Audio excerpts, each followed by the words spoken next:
नमस्कार. देशोन्नती संपादकीयमध्ये मी ऐश्वर्या शिंदे आपलं स्वागत करते.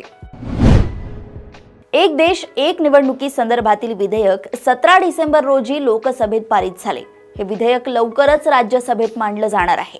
या विधेयकाचं कायद्यात रूपांतर झाल्यानंतर लोकसभा आणि विधानसभेच्या निवडणुका एकत्रित घेण्याचा मार्ग मोकळा होणार आहे. वास्तविक पाहता भारत हे संघराज्य आहे. त्यातल्या प्रत्येक राज्याचे काही प्रश्न आहेत. त्यांच्या निवडणुकात ते प्रश्न चर्चेला येतात. लोक त्याच्यावर विचार करून आपलं मत देतात. म्हणजे एखाद्या राज्यातले सरकार प्रशासनाच्या पातळीवर भयंकर अपयशी ठरलं आहे, पण केंद्रीय स्तरावरील सत्ताधारी पक्ष निवडणुकीच्या प्रचारात असे काही मुद्दे आणतील की राज्याचे हे प्रश्न मागेच पडून जातील. हा लोकांमध्ये भ्रम तयार करायचा प्रयत्न आहे, असे देशातील जनतेचे मत आहे. भारताने संसदीय लोकशाही का स्वीकारली?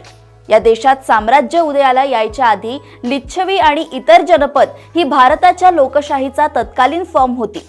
अनेक लोकांनी मिळून राज्यकारभार का करायचा?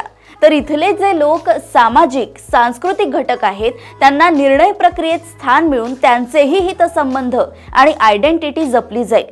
पण इथं सरपंच आणि नगराध्यक्ष थेट निवडला जाऊ लागला. एकदा का हा एक देश एक निवडणूक प्रकार मान्य झाला की मग वरपासून खालपर्यंत हीच थेट नेता निवडण्याची अमेरिकन अध्यक्षीय पद्धत आणली जाईल आणि त्यातून इथल्या संसदीय लोकशाहीलाच आव्हान निर्माण होईल अशी दाट शक्यता आहे. भविष्यात एक केंद्रीय सत्तेकडे एकाधिकारशाहीकडे देश घेऊन जाणं हे दीर्घकालीन उद्दिष्ट डोळ्यासमोर ठेवून हा एक देश एक निवडणुका नावाचा घाट घातला जातोय असे विश्लेषक म्हणतायत.